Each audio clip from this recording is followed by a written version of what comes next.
नमस्कार दोस्तों, आज की हमारी इस वीडियो में हम आपके लिए जया एकादशी व्रत की पौराणिक कथा लेकर आए हैं।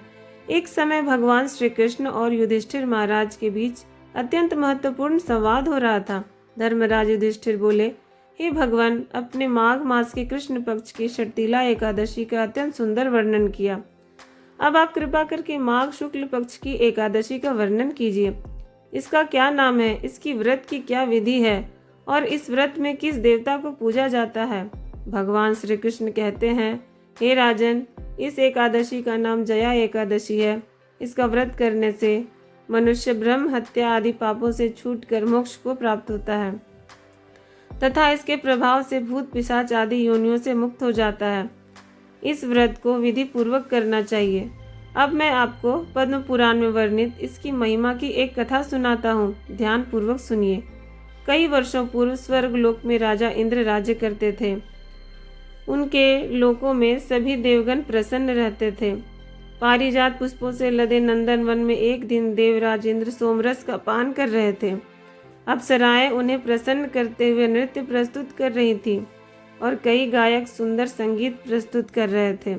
मुख्य संगीतज्ञ चित्रसेन अपनी पत्नी मालिनी और पुत्र माल्यवान के साथ वहां उपस्थित थे।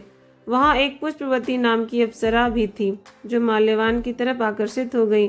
उन दोनों को एक दूसरे के प्रति आकर्षित देख देवराज इंद्र क्रोधित हो गए और बोले, हे मूर्ख, तुम दोनों मुझे प्रसन्न करने का आडंबर कर रहे हो, लेकिन तुम दोनों की एक दूसरे के प्रति आसक्ति मुझे स्पष्ट दिख रही है। इस भरी सभा में तुम दोनों ने मेरा अपमान किया है। मैं तुम्हें श्राप देता हूँ, तुम दोनों इसी क्षण पिशाच योनि धारण कर लोगे। पति पत्नी के रूप में मृत्यु लोक में जाओगे और वहां अपने पाप कर्मों का फल भुगतोगे। इंद्रदेव के कठोर वचन सुनकर माल्यवान और पुष्पवती अत्यंत लज्जित हुए और उसी क्षण वो दोनों पृथ्वी लोक पर हिमालय के शिखर पर पिशाच के रूप में आ गए। चारों ओर बर्फ ही बर्फ थी, न खाने को कुछ था और न ही पीने को। वो ठंड से कांप रहे थे। उन्होंने एक गुफा में शरण ली। एक दिन माल्यवान ने अपनी पत्नी से कहा, ना जाने हम कौन से पाप कर्मों को भुगत रहे हैं। इस प्रकार दोनों ठंड में गुफा में बैठे रहे। शीत लहरों के कारण उन्हें रात भर नींद नहीं आई और सारी रात जागते रहे। भगवान श्री हरि का ध्यान करते रहे। संयोग से वह दिन जया एकादशी था। उस दिन कुछ भी न खाने पीने और रात्रि जागरण करने से उन दोनों ने पिशाच का शरीर त्याग दिया और अपना दिव्य शरीर धारण कर लिया। एक दिव्य विमान उन्हें स्वर्ग ले गया। ये देखकर देवराज इंद्र आश्चर्य में पड़ गए। वे पूछने लगे, तुम दोनों ने ऐसा कौन सा पुण्य किया है जो तुम्हें मेरे इस श्राप से मुक्ति मिल गई। माल्यवान बोला, हे राजन, ये तो भगवान श्री हरि की कृपा से हुआ है। हमने अनजाने में उनकी प्रिय जया एकादशी का पालन किया, जिससे हमें यह दिव्य शरीर प्राप्त हुआ है।